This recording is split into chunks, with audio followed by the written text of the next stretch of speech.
4chan is a utopian place. Now, what do I mean by this?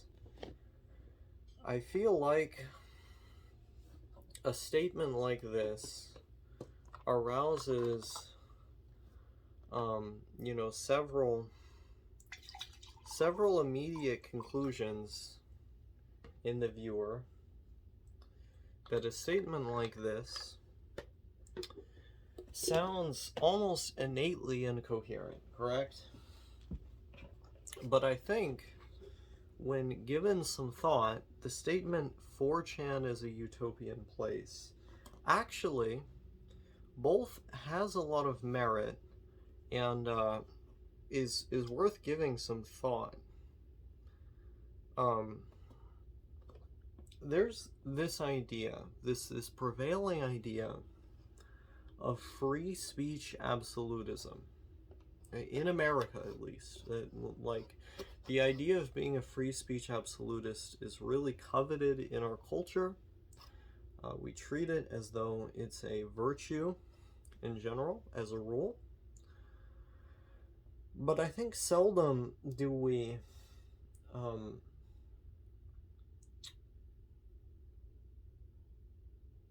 view societies or cultures wherein free speech absolutism is put into practice. I think 4chan is one of them. Now, this is sort of a nebulous term because even the most staunch free speech absolutist will typically provide caveats for certain types of content, but in general, it's like an unfettered form where speech can sprout up. And this unfettered form of speech, I think, owes itself to the anonymity of the platform. That being the fact that on Reddit, for example, your identity, your username, is directly tied to how often your posts get upvoted.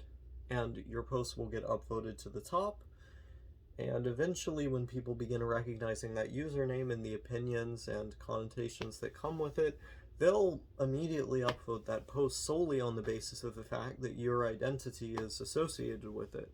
This is not the case on 4chan. On 4chan, it is solely the quality of your post that pushes it to the top. And if anything, the amount of replies that you get is indicative of that fact. Now,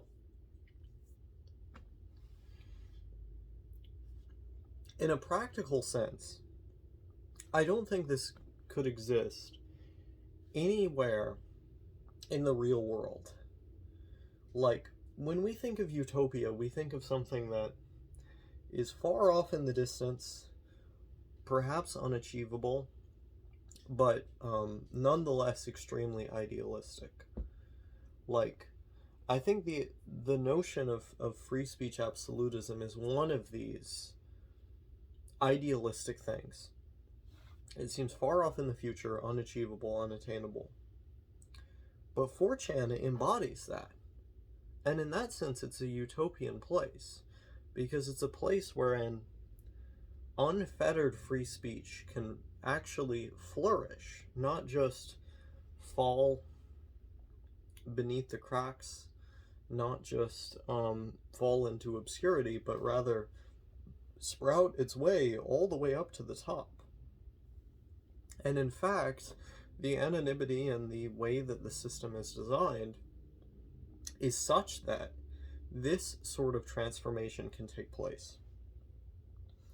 But I think that, like, only such a thing could exist online. I don't think such a thing could exist in another space.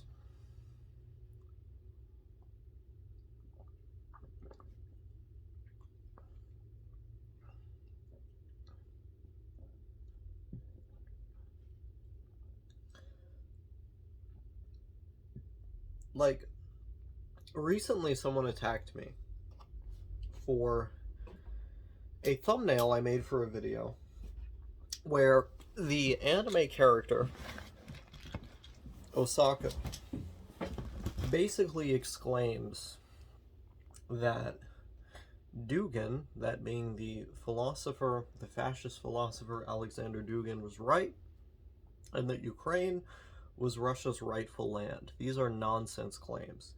And if you know my videos, if you know my perspective, you know why I think these are nonsense claims.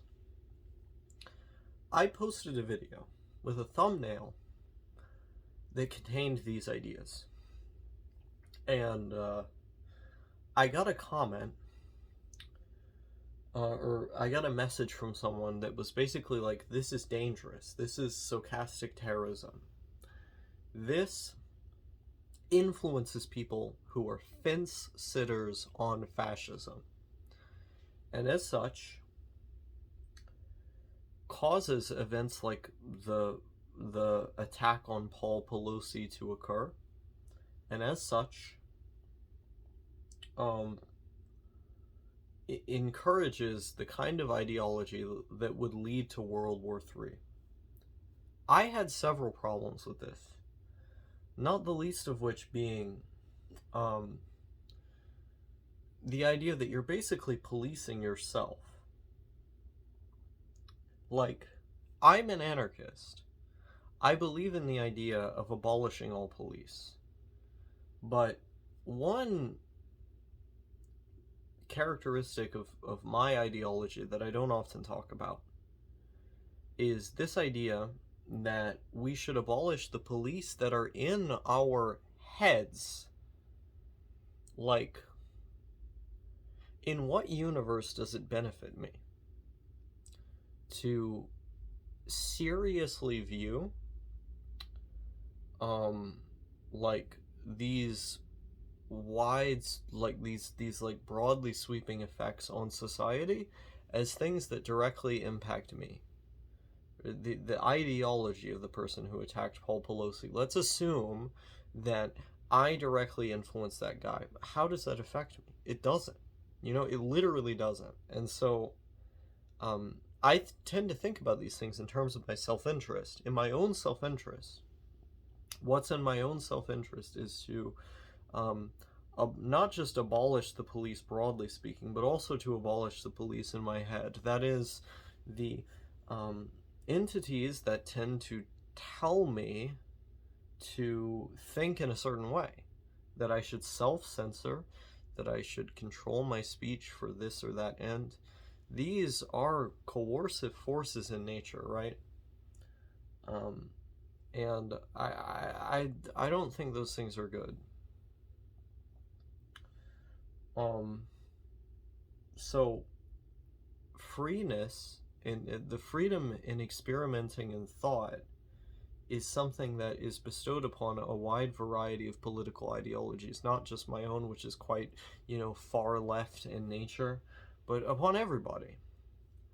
And you can say that with that comes a certain responsibility, but really, how much responsibility is it? I would argue, not much, because someone can hear the things that I say in the wake of that, and if they're pushed by me to attack Paul Pelosi or something, it's like, well, obviously I wouldn't condone that. I don't condone violence. But they would have been pushed by somebody. If my joke is the thing that pushes them over the edge, like, they would have been pushed by anyone. I think those people are just uniquely crazy. Like, those people are nuts, And to surrender our free speech merely to prevent so-called tragedies like that from occurring, I think it would be to surrender quite a lot at the helm of this scare to prevent World War III, which I'll get to in a moment. But this is the cost of freedom of speech. This is the cost of freedom in thought. It's that some people will abuse their freedom. Some people will not use their freedom in a responsible way. And their individual choices on that front are their own. Like, sure, you can say that everyone has a filter through which they consume information. People who are left-wing consume predominantly left-wing sources. People who are right-wing consume the opposite. But that's still a choice at the end of the day. You have the power to change that. I listen to Jordan B. Peterson.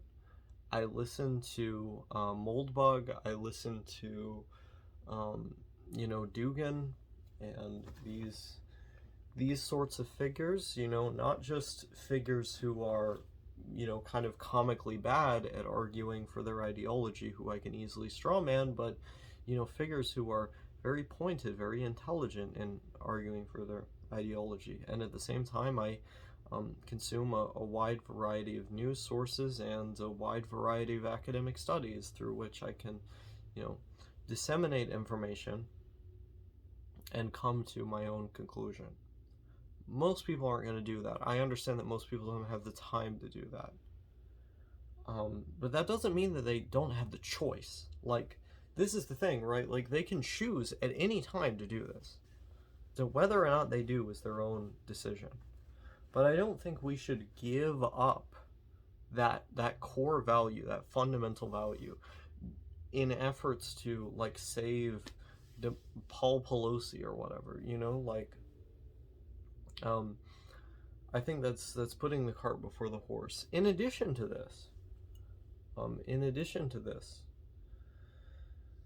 I have to wonder, like, how much individual sway I have is, like, another issue. I'm trying to remember what other issue I had.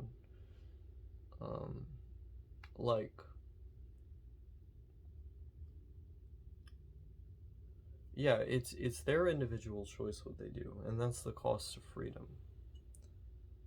But additionally, like, if you're a fence sitter on fascism, I doubt there was very much that could help you. Like, if anything, the fact that I engage in this kind of rhetoric and these kinds of aesthetics while espousing ostensibly left-wing viewpoints probably pushes more people over to the left than the right. Like, if you push me on my perspective, then I will espouse left-wing views. These are my views. I know that these are my views. And I'll tell you that. But, like, I think the fact that I'm not afraid to experiment in thought, that I'm not afraid to make that choice, it attracts a lot of people who are of a more rightward persuasion. And this basically creates a situation where I can talk to these people, I can share my perspective, and maybe they can move over to what my perspective is. And, in the process, like, become, like, less of a Nazi or whatever. This is a good thing. Like, what are we supposed to do? Just, fly the pride flag and engage in this kind of, what they would view as this kind of corporatist, LGBTQ hyper-inclusive aesthetic that they view as, a product of the cathedral or the establishment or whatever. They're not going to feel listened to when you fly that flag. They're not going to feel listened to when you espouse that perspective. It's so radically within your own camp that they don't feel listened to. They're going to feel listened to when you're able to speak their language. I'm able to speak their language because I'm a 4chaner. Because 4chan is a utopian place. And as a 4chaner, I engage in unfettered free speech. That just so happens to present itself in the form of, ostensibly left-wing viewpoints communicated through the aesthetics of far-right ideology, I don't think that's a bad thing. Like, if someone misinterprets it, that's their prerogative. Maybe they could have learned more from consuming different perspectives. That's their own choice. But I think that's like such a small minority of people that if we're thinking of things in utilitarian terms, which is really what a lot of the far left with this let's stop World War III nonsense is about. Like, World War III is not going to happen, let's be real here, but what they're about is this kind of utilitarian thing. If we're thinking about this in a purely utilitarian sense, that would help more people than hurt them, because those people are going to feel listened to, because I'm friends with them. I'm friends with many of those Nazis, with many of those fascists, far-right libertarian monarchists or whatever. I'm friends with many of those people. I talk to them, I humanize them, and I engage in their language, their rhetoric, while espousing my own beliefs. Because, you know what? I've chose to have the beliefs that I have. I think they're well substantiated, and I can substantiate them. If you're afraid of doing that, if you're afraid of deterritorializing your thought to such an extent that it allows for these experimentation with these, sorts of contradictions, I think that says far more about you than it does about me. If you're so opposed to that, that says a lot about you, And in that sense, 4chan is a utopian place, because it breaks through the partisanship. It breaks through the partisan lines that, so many of the self-censorship advocates of today, and so many of the actual censorship advocates of today, the line is really blurry between those groups, would state. 4chan is a place where I can be represented as much as you can. It's just a matter of presentation at the end of the day. And that is a fact that scares quite a lot of you, I think.